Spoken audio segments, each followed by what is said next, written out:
Hello बच्चों, इस question में हमें सर्किट डायग्राम दे रखा है बच्चों। देखो, 3 सेल हमें कनेक्टेड है और 3 सेल का ईएमएफ और डाटा हमें दिया हुआ है। पहले सेल का ईएमएफ ई है, इंटरनल रेजिस्टेंस आर है। दूसरे का 2E है, इंटरनल रेजिस्टेंस 2R है। अगले का लास्ट वाले का 5E है और इंटरनल रेजिस्टेंस 3R है। ठीक है, और ये एक वेरिएबल रेजिस्टेंस है। ठीक है, और हमें ग्राफ प्लॉट करना है करंट वर्सेस रेजिस्टेंस का। ठीक है, ये वाला रेजिस्टेंस वेरिएबल है। क्लियर है? हम जो करंट की डायरेक्शन है वो ऐसे मान रहे हैं। आप कैसे भी मान सकते हैं, आपको किरचॉफ लॉ अप्लाई करना आना चाहिए। तो हमने करंट की डायरेक्शन ऐसे मान ली। अब इस पर किरचॉफ लॉ अप्लाई कर दें। ये हमने, ये भी ध्यान देना, ये हमने इंटरनल रेजिस्टेंस दे रखे हैं। देखो, ये इंटरनल रेजिस्टेंस है। ठीक है, ये छोटे वाले इलेक्ट्रोड के साथ इसको लगा देते हैं ऐसे। ठीक है, अब किरचॉफ लॉ लगा रहे हैं हम। यहां से शुरुआत कर रहे हैं, यहां से I इंटू आर। ठीक है, आप कैसे भी जा सकते हो। अब यहां पे गए हम, यहां पे इंटरनल रेजिस्टेंस है 3R, तो ये हो जाएगा 3R इंटू आई, और ईएमएफ है यहां पे 5E, तो ये माइनस में हो जाएगा, -5E। ये कंप्लीट हो गया हमारा। अब यहां पे देखो, ये प्लस 2E हो जाएगा। आपको अप्लाई करना आना चाहिए 2E, इंटरनल रेजिस्टेंस को करंट से मल्टीप्लाई करोगे 2R इंटू आई, ये भी कंप्लीट हो गया। अब इसको देखो, यहां पे इंटरनल रेजिस्टेंस को करंट से मल्टीप्लाई करोगे और ईएमएफ आ जाएगा -E, और ये इक्वल टू 0। ठीक है, ये हमने किरचॉफ लॉ लगाया है जो हमारा ईएमएफ के लिए होता है। Algebraic sum of EMF in A close circuit is 0। ठीक है, तो हम ऐसे मूव किए, आप ऐसे भी मूव कर सकते हो। ठीक है, ये आपको अप्लाई करना आना चाहिए। अब हमें इस इक्वेशन को सॉल्व करना है। ठीक है, सिंप्लीफाई करना है। ये इक्वेशन आ गया हमारे पास, इसको सिंप्लीफाई कर दीजिए। पहला वाला हो गया I इंटू आर, ये वाला। ठीक है, ये 3, ये स्मॉल r है, 3IR, 2IR और 1IR, यानी ये हमारे पास हो गए 6R इंटू आई स्मॉल में। वोल्टेज नेगेटिव नेगेटिव और ये पॉजिटिव, यानी -4 EMF इक्वल टू 0। ये सिंप्लीफाइड फॉर्म हो गया।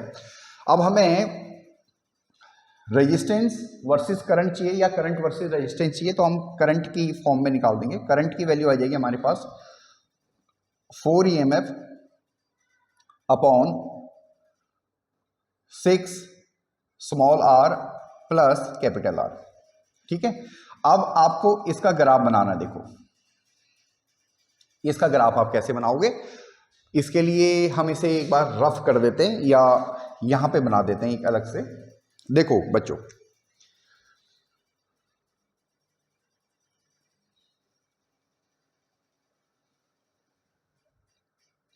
इसको मैंने करंट बोल दिया और ये हमारे पास रेजिस्टेंस है। ठीक है, देखो ये होगा तो कर्व। ठीक है, बट थोड़ा सा डाटा आपको यहां पे लेना है। अगर R की वैल्यू हमारे पास इनफाइनाइट हो जाए, R की वैल्यू इनफाइनाइट हो जाए, तो हमारे पास करंट की वैल्यू क्या हो जाएगी, टेंड्स टू 0 हो जाएगी।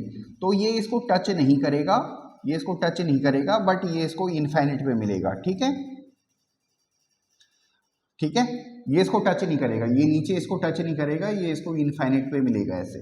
ठीक है, ये आपको पता होना चाहिए कि ग्राफ किस तरह से बन रहा है। और ये वाला पॉइंट देखो, अगर हमारे पास रेजिस्टेंस की वैल्यू 0 हो जाए, तो अगर हमारे पास रेजिस्टेंस की वैल्यू 0 हो जाए, तो उस केस में हमारे पास करंट की वैल्यू हो जाएगी 4E अपॉन 6R, यानी 2E अपॉन 3R, यानी यहां पे जो करंट की वैल्यू होगी हमारे पास, वो हो जाएगी 2 EMF अपॉन 3R। ठीक है, ये यहां पे इसको टच करेगा। तो आपको ये क्वेश्चन बहुत क्लियर होना चाहिए बच्चों। देखो, क्वेश्चन बहुत सिंपल है और इसमें किरचॉफ लॉ का हमने अप्लाई किया है। कभी भी क्वेश्चन करते हो, देखो मैं हर क्वेश्चन में ये बात कहता हूँ, थ्योरी आपको बहुत क्लियर होनी चाहिए। आप उसको रटोगे क्वेश्चन को तो आपको प्रॉब्लम आ जाएगी। ठीक है, या उसके सॉल्यूशन को जबरदस्ती समझने की कोशिश करोगे तो आपको प्रॉब्लम आ जाएगी।